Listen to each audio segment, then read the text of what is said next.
हरे कृष्णा। राधे राधे। आप सभी का स्वागत है मेरे YouTube चैनल किस्से किरदारों के में।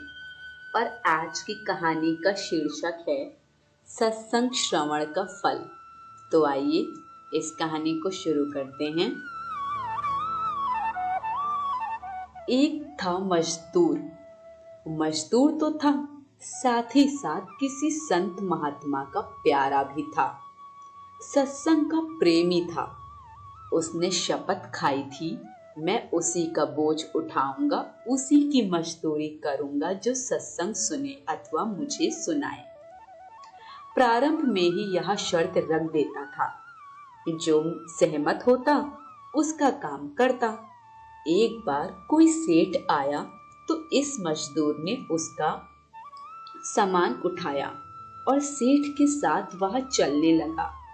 जल्दी जल्दी में शर्त की बात करना भूल गया। आधा रास्ता कट गया तो बात याद आ गई। उसने सामान रख दिया और सेठ से बोला, सेठ जी, मेरा नियम है कि मैं उन्हीं का सामान उठाऊंगा जो कथा सुनावे या सुने, अतः आप मुझे सुनाओ या सुनो।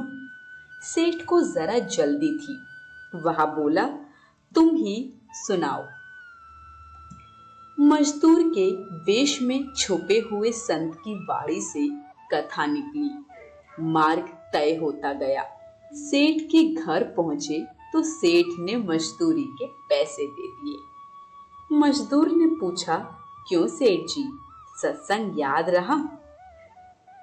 हमने तो कुछ सुना नहीं, हमको तो जल्दी थी और आधे रास्ते में दूसरा कहाँ ढूंढने जाऊं, इसलिए शर्त मान ली और ऐसे ही हाँ हूँ करता आया।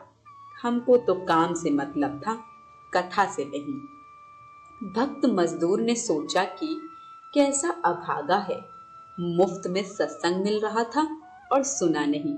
यह पापी मनुष्य की पहचान है। उसके मन में तरह तरह के ख्याल आ रहे थे। अचानक उसने सेठ की ओर देखा और गहरी सांस लेकर कहा, सेठ, कल शाम को 7 बजे आप सदा के लिए इस दुनिया से विदा हो जाओगे। अगर 7:30 बजे तक जीवित रहें तो मेरा सिर कटवा देना। जिस ओट से उसने यह बात कही, सुनकर सेठ कांपने लगा। भक्त के पैर पकड़ लिए। भक्त ने कहा, सेठ, जब आप यमपुरी में जाएंगे तब आपके पाप और पुण्य का लेखा जोखा होगा, हिसाब देखा जाएगा। आपके जीवन में पाप ज्यादा है, पुण्य कम है। अभी रास्ते में जो सत्संग सुना, थोड़ा बहुत उसका पुण्य भी होगा।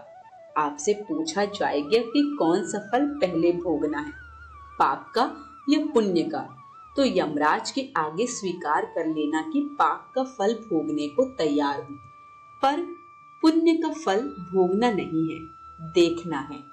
पुण्य का फल भोगने की इच्छा मत रखना। मरका सेठ पहुंचे यमपुरी में। चित्रगुप्त जी ने हिसाब पेश किया।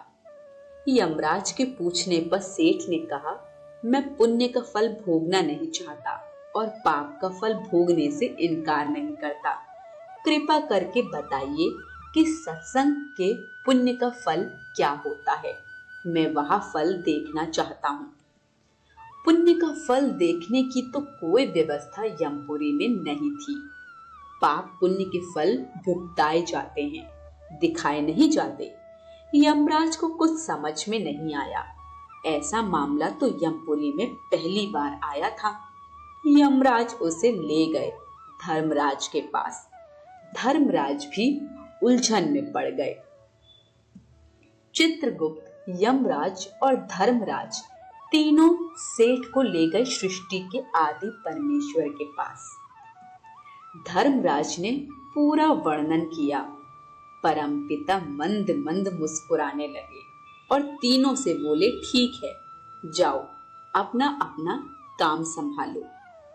सेठ को सामने खड़ा रहने दिया। सेठ बोला, प्रभु, मुझे सत्संग के पुण्य का फल भोगना नहीं है, अपितु देखना है। प्रभु बोले, चित्रगुप्त, यमराज और धर्मराज जैसे देव आदर सहित तुझे यहाँ ले आए और तू मुझे साक्षात देख रहा है। इससे अधिक और क्या देखना है। शिक्षा। एक घड़ी आधी में पुनि आध, तुलसी सत्संग साध की हर एक कोटि अपराध।